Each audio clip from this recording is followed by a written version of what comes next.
ワクワクするじゃないですか。仕事する方もお客さんも。店入ってきたらピカッとしてたら。ラーメン店主っていうのはね、僕の考えではラーメン製造マシンじゃないじゃないですか。美味しいラーメンだけ作ってればいいっていうのではないと思うんですよね。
ほんまは駅までやりたいぐらいなんですけど、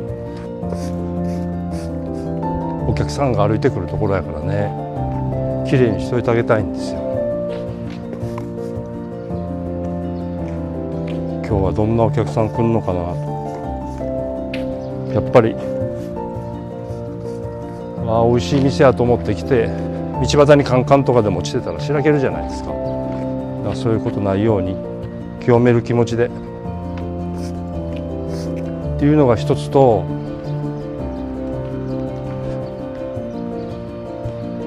たまに爪楊枝ピッてするお客さんいてる、会社なんで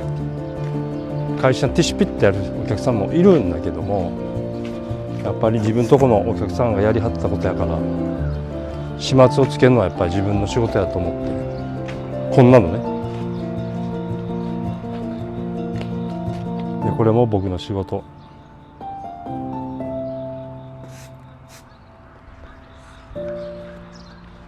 でもそれはお客さんがあれだとかそんなこと言うんじゃなくて、自分とこの大切なお客さんがやりはったことやから、きちっと始末をつけるのはやっぱり店主の仕事。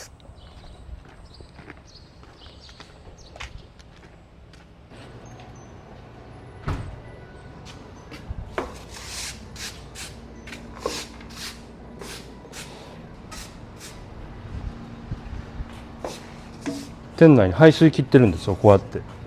いろんなところに、なんか壁も全部これお湯で洗えるんですよ。熱湯でもうかけて洗うようにしてね、たまに。そう、前はここからもお湯出てたんですよ、蛇口でね。これね、子供がねバーッと走り回った時にこう危なかったんですよ。ああこれあかんわと思って、これ出っ張るのね、子供パンって顔でも当たったら大変やなと思って、そこはもう外したんですよ。結構ね、日曜日の3時前ぐらいになったらね、もう子供連れさんがたくさん来るんですよ。家族連れがね、ここやってゆっくりさせてもらえるわみたいな感じで、ほんでその子らがね、もう女とことか登って遊ぶんですよ。これ登ってあそこタッチしたとかって、あそこまで登ってタッチしたって言って降りてきて、ガリガリ君あげるとまた喜んでみんながやるんです。だからなんかね、ここは遊園地みたい、なんか公園みたいになるんですよ、日曜日は。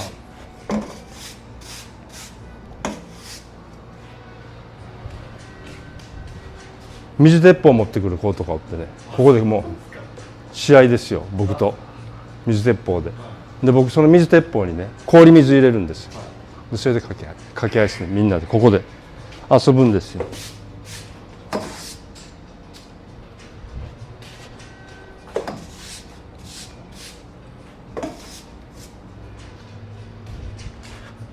そんなことしてコミュニケーション取ってると、お客さんってね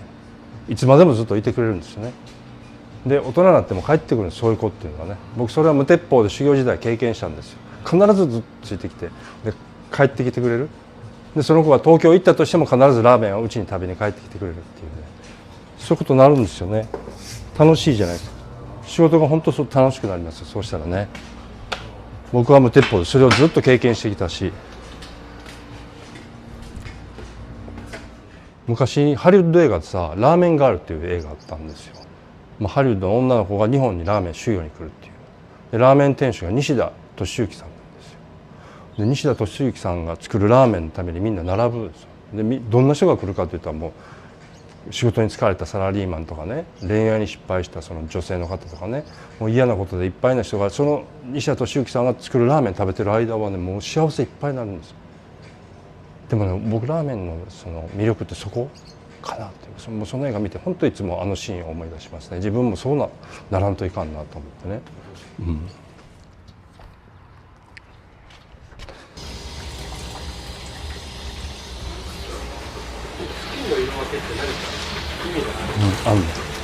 あるんです。前は柄で分けてたんですよ。柄でね、全部分けて、クジラの柄とかね、スイカの柄とか花火の柄とかって分けてたんですよ。柄分けしとったらインスタとかね、SNS でお客さんが投稿するじゃないですか。付近が必ず映るんですよ。あの場所のあのラーメンやっていうのを思い出しやすいんですよね、後から。で例えばちょっとクレームが書かれてたとしたら、その柄を見て、あの時のあのお客さんやなっていうのは分かりやすいんですよね。あの時のあのお客さんやなちゃんと思ったら、次もし来られたら謝れるじゃないですか。あの時すいませんでしたっていう、その絶好のタイミングありますあります。例えばその時言ってくれたらいいんだけど、言わないお客さんもおられるじゃない。例えばネギ抜きって言ったのにネギ入ってたとかね、言ってくれたのに、でそれが書かれてたら、もうその晩反省会ですね、嫁とも。これあれ見て、これはあの何時何分の絶対お客さんやって、あそこに座ったって、こスイカ柄のって言って、でもそのお客さんフル動員で頭で覚え出して、次来た時にもう真っ先に謝る。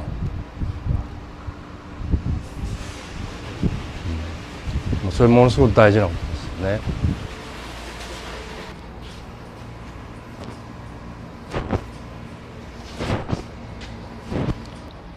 ピッカピカにするんですよ。もうピカらすんですよ。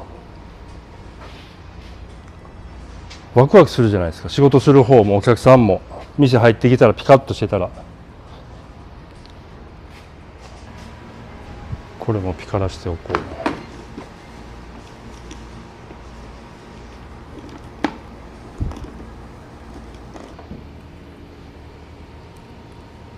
これも全部ピカらすんですよ。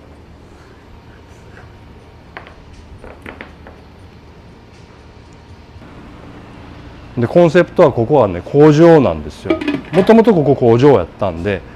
ここをコンセプト工場にしようと。でお客さんのその感動とか満足とかお喜びとかをね、ここで製造する工場にしましょうっていうコンセプトなんですよ。だから店の雰囲気もそれは工場で行きましょうって、現場監督もその人と決めて、あれはこれがいいこれがいいとかね、いうふうにして作り込んでいった。こういう装飾も、これはその現場監督の人が Amazon でこう見ながらね、こんなありますけどこれつけましょうよとかね、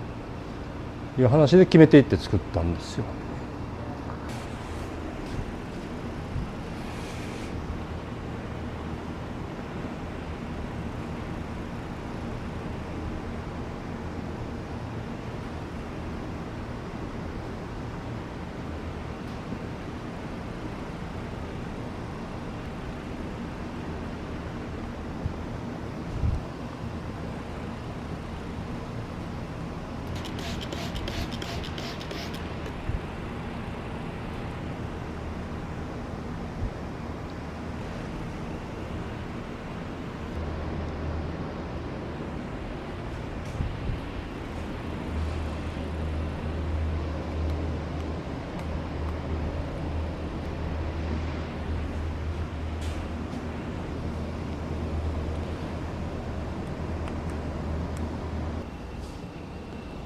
なんかね、この床がぬるぬるしてんのが、ぬるぬるしてる店があかんとかは言わないけども、昔修行してた時にね、ちょっと床がぬるぬるしてたんですよ。そしたらカップルが来た時にね、彼女はなんかこの店滑るねとか言ったら、その連れてきた男の子がね、なんか恥ずかしそうにしてたんですよね。なんかね、それ見た時に、ああこれではいかんなと思って、この子の顔潰してしまったなと思って、これはいかんわと思って、その時からその修行先の店の床は毎日マジックリンで拭いてって、それでもなるんだけどね。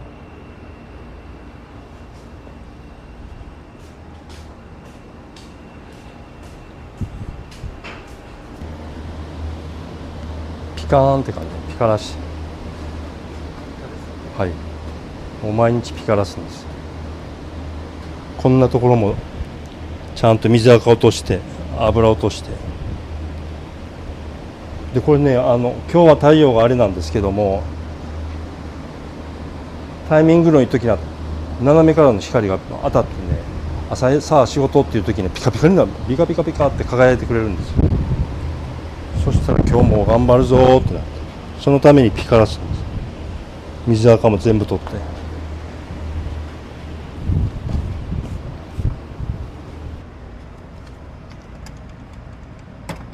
僕のピカピカどころの一番のこだわりはこの券売機。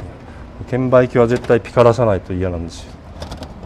お客さんがお金を入れてくれるところなんで、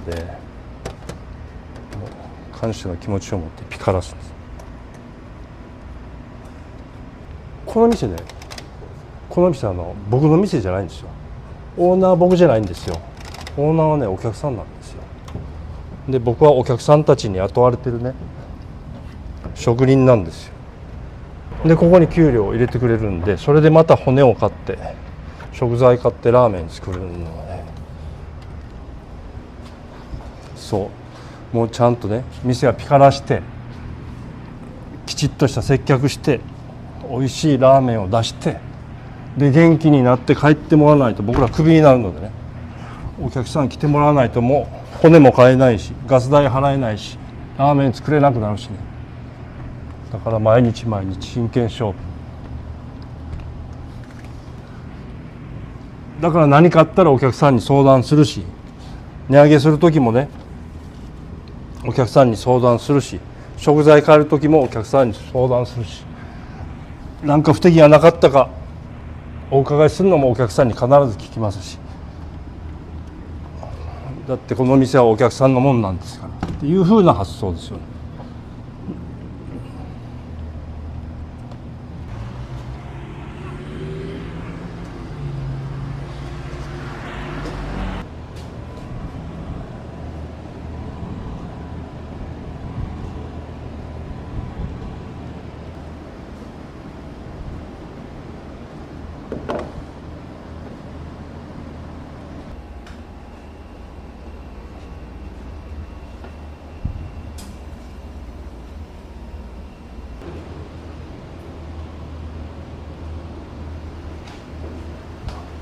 とにかくね、僕はそのお客さんをがっかりさせたくないっていうのがもう常にあって、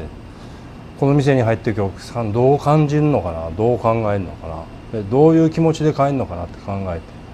て、もっと言えばお客さんどんなところ歩いてきたのかな、この暑い中とかなるじゃない。でラーメン屋さんやってたらお客さん目の前に現れて、ほんでラーメンお出ししてラーメン食べて帰る、その部分しか見えへんけども、実は来る前にいろんな思いがあって来られるわけじゃないですか。暑い中尼崎から歩いてきてね、駅から。でそれだけじゃなくて、その駅来るまでいうのがあって、もうそこまでしてきてくれたお客さんをなんかね、がっかりさせたくないっていう気持ちがめちゃあるんですよね。で店入って開けた時にやっぱりこうなんていうかな、お客さんを感動させたいっていうかね、とにかくがっかりさせたくない。だからもうどんどんエスカレートしてピカピカにしようとなったんです。だからほんまは5時50分にここに来て火を入れて、で掃除スタートっていう、そういう流れでやってたんですよ、最初はね。でもだんだんこう10分早く来て10分早く来て10分早く来て、あっちも掃除してこっちも掃除してピカピカにして、で前はもっと遠くまで掃除しに行ったりしてたの。そしたらね、もう4時半とかね4時とかなるんですよね。これでは体が持てへんなと思ってちょっと戻して今もう5時スタートしたんですね、掃除はね、夕方はもう3時半4時ぐらいから7時半まで8時まで掃除なんで、まあスープのあれもありますね、管理もありますけれどもね、はい、種スープを仕上げるのにちょっと時間かかるのと、でそれと窯周りの掃除ですよね、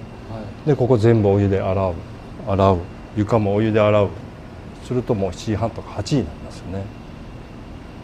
ラーメン屋さんのラーメン店主っていうのはね、僕の考えではラーメン製造マシンじゃないじゃないですか。美味しいラーメンだけ作ってればいいっていうのではないと思うんですよね。で僕は使命としては自分のラーメンを通じて全てのお客さんを元気にするっていうのがこの店の経営方針ですね、経営理念ですね。でそのラーメンを通じてお客さんを元気にしようとしたら、美味しいラーメンを出すだけではそれだけではもうあかんなと。やっぱり接客でお店、そしてラーメンのこの3つやっぱりね高めていかなダメじゃないですか。ラーメンだけどんどん高めていってもやっぱりお店が汚い、接客がダメではね、ちょっと言い換えるとね、多少ラーメンが下でもお店がきれいでそれ以上に接客が素晴らしいっつったら、来たお客さんは来る時より元気になって必ず帰るはずなんですよね。でもラーメンはすごく美味しいけども接客ダメダメ、お店もぬるぬるやとやっぱり来たお客さんはがっかりして帰るね。それではダメやなと。やっぱり僕は僕のラーメンを通じてお客さんを元気にする。そしたらそのために何するかといったらやっぱり元気になる接客をしないといけないし、やっぱりお客さんが食べてても気持ちいい、うわピカピカなこの店は、でラーメン食べたら美味しいわ、元気になって帰りますよね。それが僕の使命やと思ってるんで、この3つだけはね本当大事に大事に高めていきたいんですよね。もちろん全然まだついていってない接客もダメやし、やっぱりラーメンの味も不安定なんでね、この3つ揃って高めていきたいっていうね。なんか掃除も絶対そうやと思うんですよね。で特にトイレとかですね、水回りはきれいにしておきたいですね。昔読んだ本の中にね、サービスっていうか伝説になる瞬間、サービスが伝説になる時っていう本があったんですよ。ノードストロームっていう靴屋さんの女社長が書いた本でね、全米で大ヒットしたやつが30年ぐらい前に読んだことがあって、でその中の一文にねこう書いてあったの。大体ねどこ行ってもトイレを見たら分かるって。トイレのきれいさとそのお店の商品の扱われ方って大体一緒やでって。トイレ汚いところっていうのはそこの商品の扱い方その程度しかしてませんって書いてあってね、ドキッとしたことがあって、あその通りやわ。だから僕はもう食材扱うのと同じぐらいトイレもきれいにしておきたいっていう。だからトイレイコールその言うたら冷蔵庫の中と同じですよね。だから僕ねトイレもすごくきれいにするようにはしてる。だからその